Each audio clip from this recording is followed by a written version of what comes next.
नमस्कार दोस्तों, मेरा नाम Suresh Yadav farmer the journalist कृषि जागरण से, जो कि एक ऐसी किस्म बताने जा रहे हैं जिसे अगर कोई किसान लगाता है तो बहुत ही अच्छी पैदावार प्राप्त कर सकता है। ये किसान भाई है जो 2 साल से इसी बीज का उपयोग कर रहा है और इन्होंने पिछली बार 1 बीघा में 8 क्विंटल लिया था और अब की बार इनका दावा है कि ये 10 क्विंटल लेंगे। ये बीज इन्होंने हरियाणा के करनाल से मंगवाया था और इनका थोड़ा कॉस्टली लगा था इस बीज पर।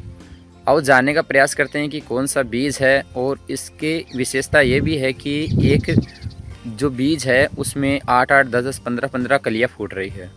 नमस्कार सर, अपना परिचय बताइए। नमस्कार सर, मेरा नाम मुकेश कुमार यादव है। गांव धाना का वास है, जयपुर जिला है। और सर अभी जो मैं जिस खेत में खड़ा हूँ उस खेत में जौ की फसल है अभी, और इतनी अच्छी तरह से ग्रोथ कर रही है। कहने का मतलब कि एक एक जो बीज का गोड होता है ना उसके 10-10 फुट है कम से कम। और ये आपके सामने वीडियो में देख लो कि कितनी शानदार फसल है। और ये बीज है जो सांझी से मंगाया हुआ है। कहने का मतलब ये हरियाणा के करनाल से मेरे कोई जानकार था दोस्त, वहाँ से मंगवाया है। और इस बीज का किस्म का नाम है सांझी। सांझी का बीज है ना वो बहुत ही शानदार बीज आता है। इसकी वेराइटी की बराबरी और कोई सा बीज नहीं करेगा। और बीज तो होगा लेकिन वो इतनी क्वालिटी और इतनी अच्छी पैदावार नहीं देगा। ये बीज मैं 2 साल से बो रहा हूँ मेरे खेत में। पिछली बार जो ये बीज बाया था ना तो 8 क्विंटल बीघा के हिसाब से इसमें पैदावार निकली थी। और अब की बार जो सर मैं खड़ा हूँ ना यहाँ पे, तो इसमें मेरा एवरेज है कि 10 क्विंटल से कम ये नहीं निकले। और कोशिश करता रहता हूँ कि बार बार इनको पानी पिलाने की, यूरिया देने की, दवाई देने की। और इसमें दवाई, यूरिया, अगर गोबर खाद ये सब होना तो ये अच्छी पैदावार देगा सर।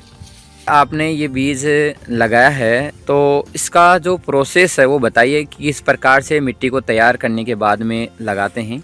ये सर ये बीज है ना जो अपने कहने का मतलब नवंबर के महीना आता है ना, जो 1 साल में 12 महीने होते हैं। अक्टूबर के लमसम तो ज़मीन तैयार कर ली थी। अक्टूबर के एंड तक ज़मीन तैयार हो जाए, इसमें बाजोत वगैरह ट्रैक्टर से हल जोतना, पिलाव काटना, ऐसा प्रोसेस करके गोबर या खाद डाल के उसको इधर उधर मिट्टी को मिलाना। फिर ये नवंबर में ये बीज है ना जो ज़मीन में बोया जाता है।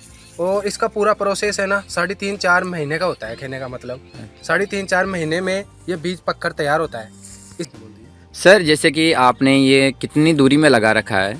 सर ये अभी जो मैंने ये बीज बो रखा है ना कम से कम 35-40 बीघा कच्ची ज़मीन में है। अभी हमारे जयपुर ज़िले की तरफ है ना कच्ची बीघा के हिसाब से बोलते हैं। और जैसे नागौर ज़िला होता है ना उस ज़िले के में अंदर कच्ची बीघा का नहीं पक्की बीघा के हिसाब से बोलते हैं। तो हमारे 1 बीघा पक्की ज़मीन में 20 बिस्वा होते हैं। तो जैसे मान लो हमारे कच्चे के हिसाब से ज़्यादा गिनती लेते हैं काम में। तो अभी जो ये बीज है ना ये 35-40 बीघा कच्ची ज़मीन में बा रखे हैं। और मैं ज़्यादा से ज़्यादा यही जानकारी देना चाहता हूँ मेरे किसान भाइयों को कि ये बीज है ना कहीं से भी मंगवा के ना मिले तो ये आराम से जयपुर मान लो, कहीं भी मान लो, दुकान पर, रिटेलर की दुकान पर ये बीज मिलेगा। सांझी नाम है इस बीज का। और दुकान पर मंगा के आराम से अपने खेत में लगा के अच्छी पैदावार कर सकता है आने वाले जो समय है उसमें। धन्यवाद सर, आपने अपना कीमती समय हमें दिया। जो भारत के और किसान हैं आप उन्हें क्या सलाह देना चाहोगे? मैं यही सलाह देना चाहता हूँ कि जैसे जिस प्रकार ये बीज मैं बा रखा हूँ मेरे किसान भाइयों, उसी प्रकार इस बीज में मेरे को अच्छा मुनाफा मिल रहा है और अच्छी पैदावार हो रही है। इसी हिसाब को मैं देखते हुए मैं आपको बता रहा हूँ कि ये बीज आप भी बोए एक बार अपने खेत में और इस बीज का ज़्यादा से ज़्यादा लाभ लें। धन्यवाद।